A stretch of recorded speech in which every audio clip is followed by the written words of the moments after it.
Oui, merci Monsieur le Président. Donc c'est un amendement qui prévoit et qui propose de revenir peut-être sur un trou dans la raquette, pour reprendre une expression qui a été utilisée tout à l'heure, de la loi initiale que nous cherchons à compléter aujourd'hui. De quoi s'agit-il? Les procédures de signalement interne qui sont imposées aux différentes entreprises et entités auxquelles nous tenons à nous adresser ne sont pas sanctionnées. Il n'y a pas de sanction qui puisse être infligée à l'égard d'une entreprise qui ne se mettrait pas en adéquation avec les dispositions qui imposent la création de ce signalement. Et donc, de manière assez modeste, cet amendement propose la création d'une contravention de 5e classe qui pourrait venir sanctionner le défaut d'instauration d'une procédure de signalement en interne. Merci. Monsieur le rapporteur. Alors c'est une question importante, j'ai deux éléments de réponse, j'y suis défavorable, mais j'ai deux éléments de réponse. Le premier, c'est qu'un salarié qui travaille dans une multinationale, grande entreprise, obligation de canal interne, il constate qu'il n'y a pas de canal interne, c'est comme s'il constate que l'entreprise n'a pas organisé les élections des représentants du personnel.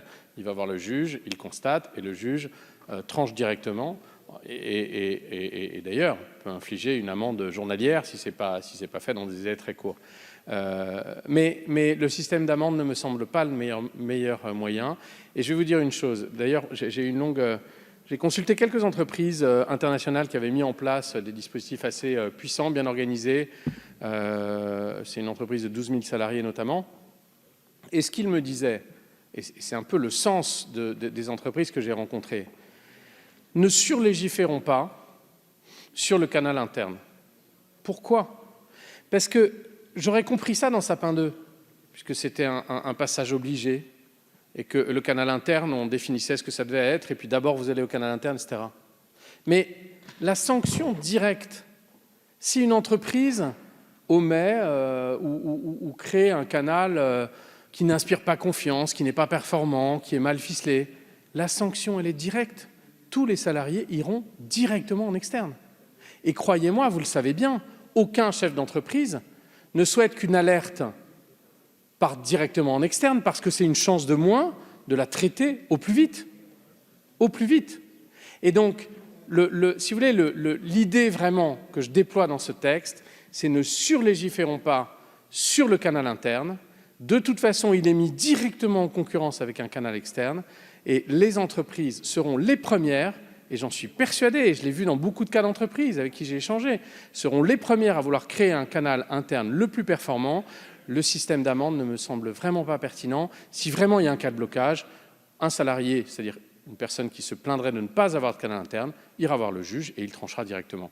Mais je vous invite, chers collègues, à ne pas surlégiférer sur du canal interne. J'ai eu plein de propositions. On m'a dit, si vous êtes une multinationale, il faut un canal interne par site. J'ai eu 1000 idées là-dessus qui m'ont été soumises. Mais je ne crois pas qu'il faille surlégiférer sur le canal interne. Voilà. J'étais un peu long dans ma réponse. Ça concerne plusieurs amendements, mais je tenais à apporter cette précision. Merci. Monsieur le ministre. J'ajoute un mot, parce que c'est un point très important, mais je partage exactement le raisonnement de monsieur le rapporteur sur le fait que c'est la création du canal externe qui va être la meilleure incitation à mettre en place le canal interne, j'allais dire spontanément. Et s'il y a des difficultés, je partage aussi l'idée qu'il ne faut pas, à court terme, surlégiférer, puisqu'il n'y a aucun vide juridique. Il y a des procédures en responsabilité, moi m'en référer le cas échéant, qui permettent de satisfaire le respect de ses obligations. Donc avis défavorable. Merci. Je mets au... Monsieur le Président, rapidement, je ne pense pas être dans la surlégifération. Franchement, je comprends que le canal externe soit privilégié, je suis favorable, et je vous l'ai indiqué, c'est une vraie avancée que votre texte propose. Pour autant, il existe un canal interne, premier point. Deuxièmement, ce canal interne, nous légiférons dessus, au travers de votre proposition de loi, pour l'aménager, pour le préciser. Et il ne s'agit pas de surlégiférer quand on parle de ces dispositions. La seule idée que porte ce modeste amendement était de considérer que, sans rien changer aux procédures, et tout en imaginant que 90, peut-être 95% des entreprises seront vertueuses, mais qu'il en restera quand même qui ne seront pas en adéquation avec notre obligation, il était à peu près normal et nécessaire. C'est d'ailleurs ce que vous indiquez lorsque le juge sera saisi par un salarié qui considérera qu'il y a un défaut.